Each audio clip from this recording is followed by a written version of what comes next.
What's up, scrollers? I think you have dug the internet deep enough to find my video. This might be your salvation to finally understand these dopamine, procrastination, delayed instant gratification, consistency, discipline, all together in a single video. Do you know how do I do that? By going practically understanding the chemistry behind it and defining the factors that we can possibly control. And as we know that knowledge is the precursor of change, and that's the reason we have been scrolling well long enough, isn't it? So I will not go deep into the neuroscience. If you're a neuroscientist, I think you should not watch this video. So here we go. First is the basic chemistry and pathway. Here we have VTA. I don't know the full form. And you have NAC, this nucleus accumbens, where basically it's the go pattern, which basically interacts with PFC, hippocampus, and amygdala to come up with a certain plan which is helpful to get to your goal, to your reward. And VTA is the place of origin for dopamine. It's a home for dopamine. And dopamine, as we know, is a drive hormone, not a pleasure hormone. It the symptoms of dopamine is one, it helps you seek novelty. It might be burning your kitchen with trying a new recipe or boinking your head trying to surf, you know. Two, it reinforces rewarding activities. That is the most important thing is if you find something good enough to be done, if the reward is good enough, you'll keep on doing that activity over and over again. And one thing we have to know is dopamine is more like a compass that will tell you where to go, what activity to perform based on the rewards that you get. And it is basically the scientific term is RPE, or reward prediction error. If the reward prediction error is positive or zero, you are most likely to do the activity. And if the reward prediction error is negative, you will not do that. Reward prediction error is basically to find the difference between the anticipated reward and the actual reward. If the difference is positive, you will do it. If the difference is negative, you will not do it. And you know the most famous rat experiments. You might have heard it in hundreds and hundreds of YouTube videos. This is what exactly happens. A normal functioning rat sees a stimulus, it triggers the VTA, which interacts with nucleus accumbens, which does all the brain stuff, as I said before in the first slide, and performs an action and it gives a reward. Based on the reward prediction error, if it is positive, you keep on doing that activity. If it is negative, you abandon. That's right. You can see in the cyborg modified rat, there is an electrode placed in the VTA, and the rat is made to push this lever. And the activity requires so less effort, and the reward takes so little time, and the reward prediction error positivity is off the charts that the rat is so delighted to have this lever to push and the dopamine being released to reinforce this activity over and over and over again. But one thing, if you notice, is now nucleus accumbens just performs this action. There is no thinking, there is no planning, there is no thinking about if this activity is going to help me or not. The rat becomes so much interested in pushing this lever and keeping on doing this activity that it forgets its basic needs to eat, to drink, to procreate. Everything just goes out of the window. And that's what we call short circuited circuit. This is a basic dopaminergic circuit. Now, social media does the same thing to us. Generally, thinking, evaluating, planning is the most basic thing that we do before performing any kind of action. This is the normal thing. We think, then we perform an action, the reward is given. If we like the reward, we keep on doing this loop. And social media or pornography or addictive substances removes thinking out of the equation completely, where we act and we get the reward so fast with so little effort that we keep on doing this without even thinking if this activity is even beneficial to us. This complete the switch of thinking is put off, and that's what leads to our present day terminology and vernacular, doom scrolling or brain rotting. That's what we have right now. And I came up with this rough formula where I have seen three. I think there might be another factor to be added, but these are the three fundamental factors that puts the activity on top of preference list. Reward size or the intensity with which you get the reward. Two is the time taken to get the reward. Three is the effort given to get effort you put in to get that kind of reward. And if you keep on manipulating those three factors, you can change the priority of that activity. Let's see what exactly what it means. And if you see here, when you see social media or instant gratified activities, the reward is high, the time you put is low, effort put is low. Even if you do the basic math, the activity is going to be on top of the list. It's going to be on the top. But let's say you're learning a skill which might be rewarding for you in the long run, but the time you put in is extremely high, and the effort is also going to be extremely high. Based on the activity preference, health, wealth, sanity, a community, a social circle, every single thing takes high time. Every single thing requires consistent efforts. Unfortunately, if we could have gotten every single of one of this in low effort and low time, I think we would have taken it. But unfortunately, these things are what we think as a human we need it. But the time we have to put in is high. The efforts that we need to give is high. And making all of this as a low priority activities according to our brain. Since we exposed our brain to these kind of top one activities where the reward is high and time is low and effort is also low, why do you think our brain would prefer certain kind of activities though they are rewarding in the long term? Why do you think we would ever prefer these kind of activities? Their priority is low, goes beyond sleep. And this is exactly the problem that we have to deal with.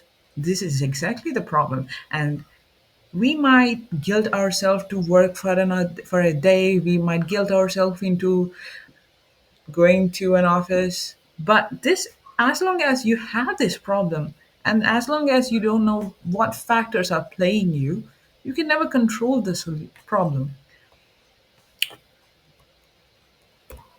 And one thing our brain loves is efficiency. More than anything. If you keep on doing a certain kind of thing, your brain forms literal physical neural paths. And to reverse it is not an easy task. And that's how the brain has hold on you. Most of the things that we do are habitual, and habitual are things that we do on repeat. Thus, they have pathways. And to change the pathways, I have come up with certain kind of solutions.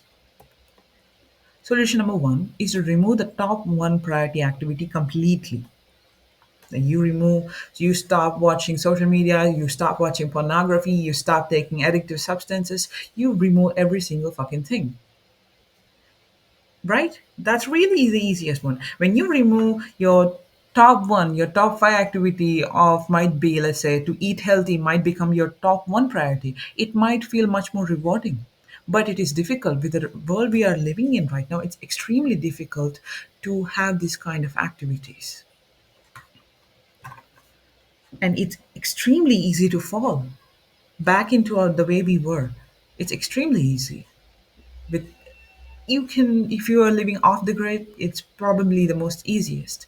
But if you're some person who is working in the tech industry, works as a social media content creators, is really bad. You can't really remove the top one activity completely off your brain list, and your brain will resist real bad.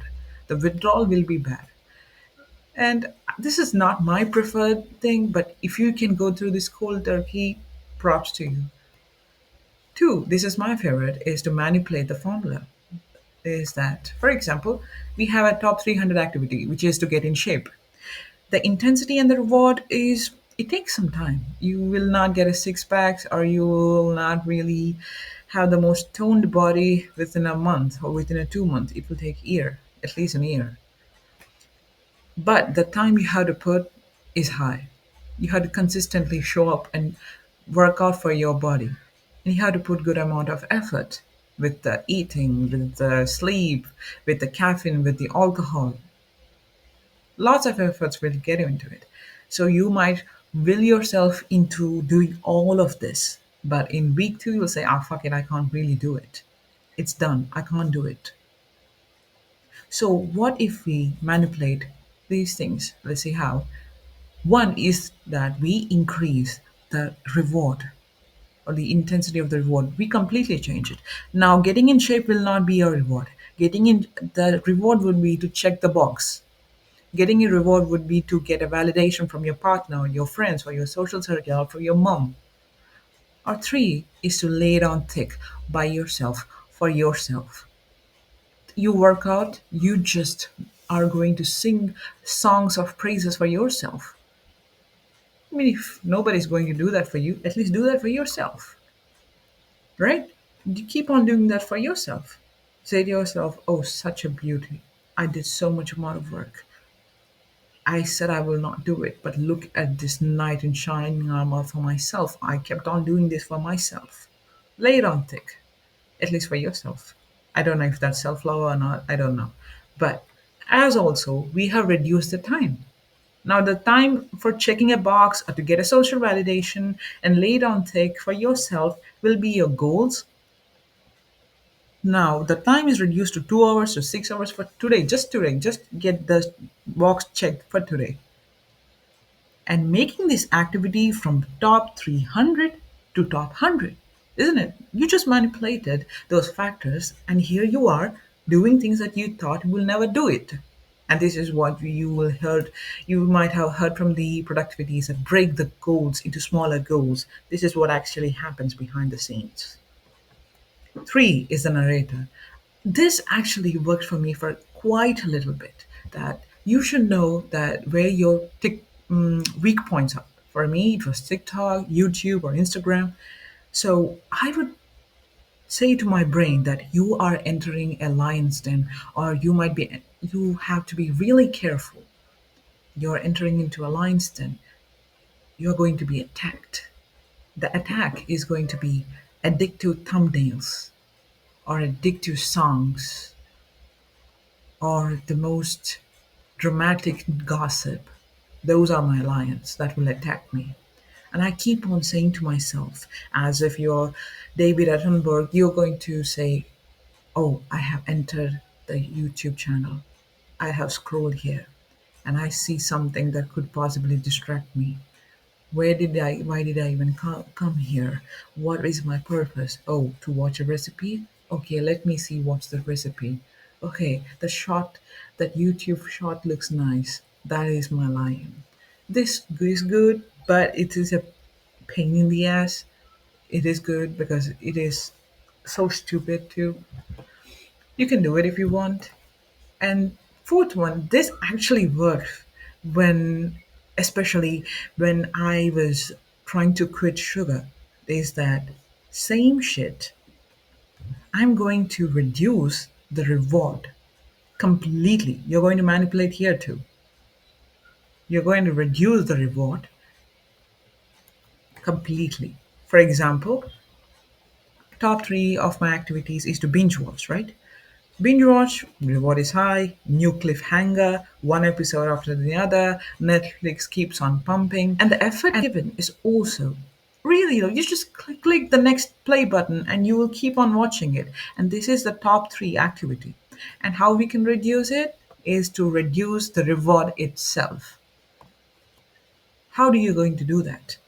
You associate that kind of activity to a certain kind of images, sounds, or videos.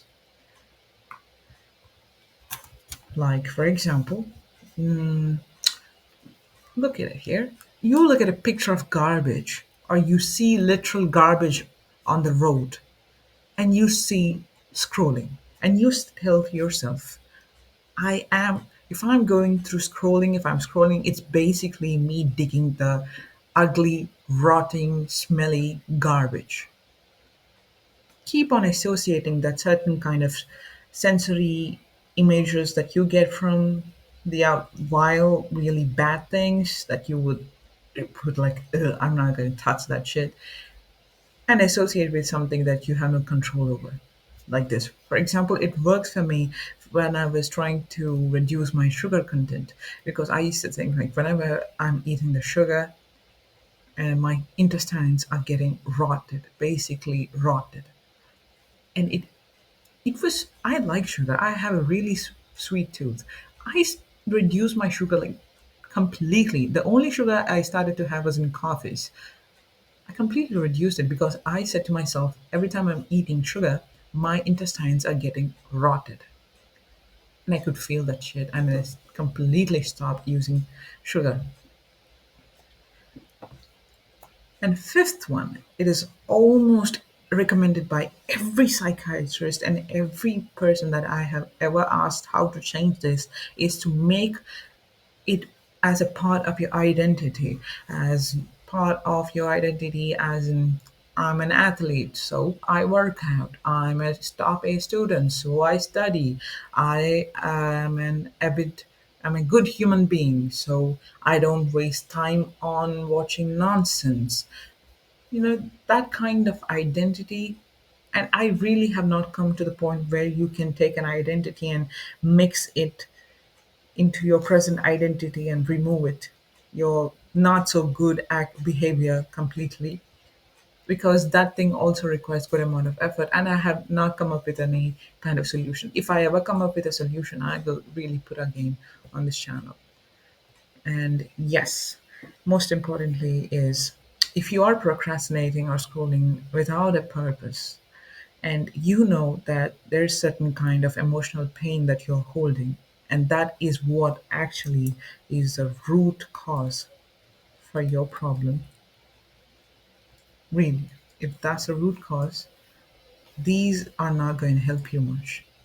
Everything that we have discussed here, we're not going to help you much as long as there is an emotional pain that is rumbling underneath you. If you cannot process it, that is going to consume it completely. That's going to consume you, no doubt. In that case, it's best recommended to go to a therapist. And if you cannot afford a therapist, there are apps that could help you with CBT or cognitive behavioral therapy, which will help you in finding the root cause. Or you can do EDMR, which is an activity where you process your bad moments, the ugly moments, the emotional pain points, while putting your attention or diverting your sensory organs onto some other kind of stimulus.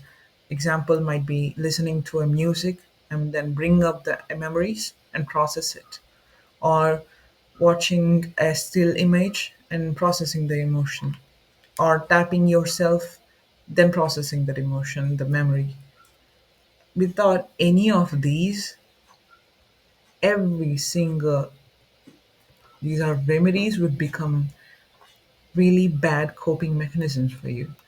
And if you think that this is your problem, this is your problem, you should really, really do it. Because I myself kept on using all these coping mechanisms until one day I couldn't, and I had to process all kind of bad stuff and forgive people. And that's when I was able to use these techniques. Yeah, if there are any kind of pronunciation mistakes, uh, pardon me, because English is not exactly my first language. And I just whipped this presentation as soon as I had the idea. I think I had this idea early in the morning around 4 o'clock. I got up and put on this presentation, and I did as fast as I could. So you will find certain kind of mistakes. And if you really think this could help you, or if it helped you, uh, please let me know in the comment sections. It would mean a lot to me. And if you have any other ways to toggle this thing, please let me know. And yeah, at the end, this is the formula. And I thought I should show you because if you control these three factors, you can change your life. You really can. But you cannot exactly if you have some kind of emotional pain beneath. Uh, Thank you.